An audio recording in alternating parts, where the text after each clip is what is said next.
The prairie wind howled like a wounded beast that night, carrying snow and dust across endless miles of emptiness. Ethan Cole, a solitary rancher, guided his horse through the storm, checking his fences before the blizzard made it impossible. That's when he saw them, two small shapes lying motionless near the edge of the creek. At first he thought it was a mirage in the swirling snow. But as he drew closer, he saw two young native girls, their faces pale, lips trembling, and bodies burning with fever. He knew if he didn't act fast, they wouldn't survive till morning. Ethan jumped down, his boots sinking into the snow. "Hey there, can you hear me?"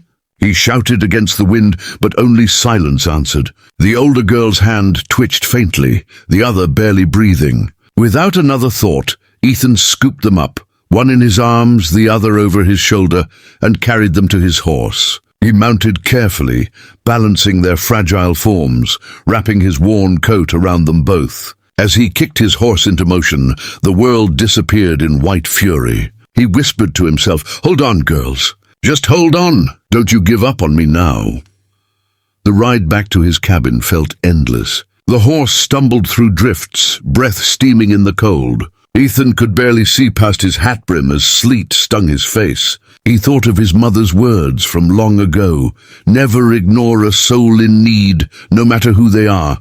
Those words had guided him since childhood, even after she died. Tonight, they echoed like a prayer. When the cabin finally came into view through the storm, Ethan's relief nearly broke him. He kicked open the door, carried the girls inside, and laid them near the fire, shaking with exhaustion.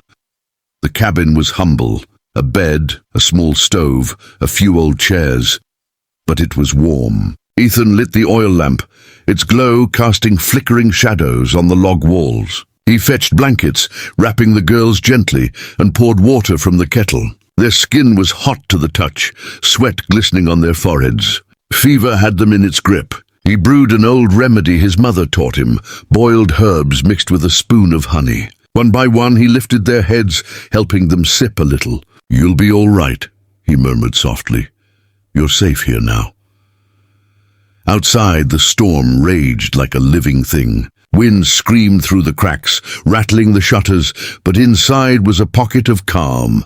Ethan sat beside the fire, watching their faces as they slept. One looked perhaps 16, the other a few years younger. He noticed the necklace on the elder girl, a small wooden carving shaped like a bird. It looked handmade, sacred even. He wondered where they had come from. What kind of trouble had driven them through such merciless weather? He thought of nearby tribes, of sickness, raids, and loss that had haunted this land for decades. As the night deepened, exhaustion took him too. Ethan dozed in his chair, hat tilted forward, rifle leaning against the wall. Dreams came, of drums beating under a red sky, of smoke rising over the plains, of voices whispering in a language he didn't know. When he woke, the fire had burned low, and the storm outside had softened to silence. He rubbed his eyes and looked over. The younger girl stirred, murmuring something faintly. Ethan crawled closer. "Easy now," he said gently. She blinked, frightened at first, but then her gaze softened when she saw his tired, kind eyes. Her voice trembled as she whispered, "Sister." "Where is my sister?" Ethan pointed to the cot beside her. "She's right here. Still sleeping, but breathing steady. You both had a bad fever. I did what I could." Tears welled in her eyes. She touched his hand briefly, then whispered something in her language, soft, rhythmic, like a prayer. Ethan didn't understand the words, but he felt their meaning in his chest. Gratitude, maybe, or hope. He smiled faintly, saying, "You're safe now. No one's gonna hurt you." The girl nodded weakly, then drifted back into uneasy sleep. Morning crept through the frost-covered window, painting golden light across the wooden floor. Ethan fed the horses, then came back with fresh water. The elder girl's fever had eased, though her breathing was still shallow. He placed a damp cloth on her forehead, whispering, "Come on, miss. You've got to fight." Hours passed, and finally she stirred. Her eyes opened, dark, deep, and filled with something he couldn't name. She stared at him for a long moment before whispering in perfect English, "You saved us." Ethan froze. Her voice carried both strength and sorrow, as if she had lived 100 lives. He smiled gently. Anyone would have done the same. But she shook her head slowly. No, the spirit sent you. Ethan's hand paused mid-motion. He wasn't a man who believed much in omens or fate. He'd seen too much death and hardship to think the world had plans. But something in her tone, solemn, certain, made the room feel different, almost sacred. Spirits, he repeated. She nodded. We were running from the sickness. Many in our village died. We prayed for help. The old woman said a rider would come through the storm. And you did. Ethan sat back, heart pounding softly in his chest. He looked at her, this girl who spoke of visions as if they were ordinary truth. You think I was sent? He asked quietly. She met his gaze with calm certainty. Yes, the wind knows its messenger. Outside, the last snowflakes fell like ash from heaven. Ethan didn't know what to say. He'd always believed in hard work and grit, not destiny. Yet something in the air felt heavier now, charged with meaning. The pendant around her neck caught the light, glimmering like a heartbeat. Maybe, he whispered. Maybe so. He made more broth and helped both girls eat spoon by spoon. Their strength slowly returned, color rising in their cheeks. The younger one smiled shyly at him, offering a small carved stone as thanks. Ethan accepted it with a nod, slipping it into his coat pocket. The silence between them wasn't empty. It was peaceful, almost sacred. Outside, the prairie stretched endless and white beneath the pale sun. The storm had passed, leaving only stillness behind. Ethan looked out the window and felt something stir inside. A quiet sense that this moment was not a coincidence. That night, after the fire died low and the girls slept soundly, Ethan sat by the window watching the stars. The land was silent again, but he couldn't shake her words. The spirits sent you.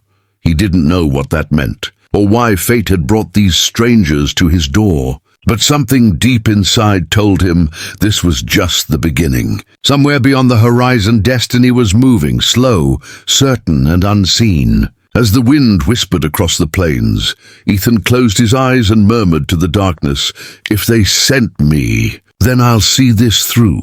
That night the storm had long passed, leaving the prairie wrapped in ghostly calm. The moon cast a pale glow over the land, painting everything in silver. Ethan sat near the dying fire, half asleep, when a soft sound stirred him. A quiet knock against the door. His hand went to his rifle out of instinct, but something told him this wasn't danger. He rose, heart steady but alert, and pulled the door open. Standing there was the elder girl, her dark hair flowing freely, eyes gleaming like polished obsidian beneath the moonlight. She looked ethereal, almost not of this world. "The sickness is gone," she said softly, her voice calm but echoing with strange weight. Ethan felt relief wash over him. "That's good news," he replied. "You both should rest." But she didn't move. Instead, she stepped closer, her gaze fixed on him with unsettling certainty. "It is gone," she continued, "because you were chosen." The words made Ethan's brow furrow. "Chosen?" he echoed. "By who?" She didn't answer. Her hand reached out slowly, pressing something cool and solid into his palm, a small carved pendant shaped like a bird in flight, the same symbol she had worn around her neck. "You will need this soon," she whispered, closing his fingers around it. Ethan looked down at the pendant, its surface smooth, yet warm as if alive. "What do you mean?" he asked, but her eyes only softened with sorrow. "The land is changing," she said. "Darkness moves across it, not of sickness, but of greed. You must remember what you felt tonight, mercy, not fear." Ethan didn't understand, yet something deep within stirred at her words. The fire crackled behind him, and outside, the coyotes howled in the distance. "You're talking like a prophet," he muttered, half smiling, half uneasy. She tilted her head slightly, a faint smile curving her lips. "Maybe I am only a messenger," she said. "But the spirits chose you to bear witness. Protect what cannot protect itself." Ethan felt a chill crawl up his spine. He had heard tales of visions and omens among the tribes, but never believed much in them. Yet tonight, beneath that cold silver moon, her presence felt undeniable, something ancient speaking through her. "I'm just a rancher," he murmured. "I don't belong in any prophecy." The girl's gaze deepened, her tone soft but sure. "Even a rancher can be chosen." For a moment neither spoke. The wind sighed through the grass outside, carrying the faint scent of sage and rain. Then she turned away, glancing toward the horizon, where the dark ridges of the mountains met the stars. "When the red dawn comes," she said quietly, "ride west. You will see what you must do." Ethan blinked, confused, ready to question her further, but when he looked back, she was already walking away, bare feet silent on the frost. "Wait," he called, stepping onto the porch, but she didn't turn. Her figure vanished slowly into the silvery mist. Ethan stood there for a long time, the pendant clutched tight in his hand. The air was still, the only sound his own breathing. Something about her words, "The red dawn comes," echoed in his mind like thunder in the distance. He turned the pendant over in his palm, noticing strange symbols carved beneath the bird's wings. They weren't English letters, but lines and curves that seemed to hum faintly in the moonlight. He didn't know their meaning, but they pulsed like a heartbeat. "What have you given me?" he whispered to the night. No answer came, only silence. When dawn finally touched the plains, Ethan woke to an eerie emptiness. The blankets were folded neatly, the fire cold, and both girls were gone. Not a footprint marked the snow outside. He searched around the cabin, calling their names, but the world was still and vacant. Only the pendant remained, lying beside his hat, gleaming faintly in the morning light. A shiver passed through him. They had left as quietly as they had arrived, leaving behind questions that burned deeper than fever. "Spirits or not," he muttered, "no one just disappears like smoke." Yet deep down he wasn't so sure. Days passed, but Ethan couldn't shake the encounter. The land felt different now, more alive, more watchful. When he rode out to mend fences, the wind seemed to whisper his name. He found tracks of wolves near the stream, where he'd first found the girls, though no wolves had been seen in months. Sometimes at night, he'd hear soft singing on the breeze, haunting and distant, like voices carried from another world. He'd hold the pendant in his hands then, feeling its warmth return.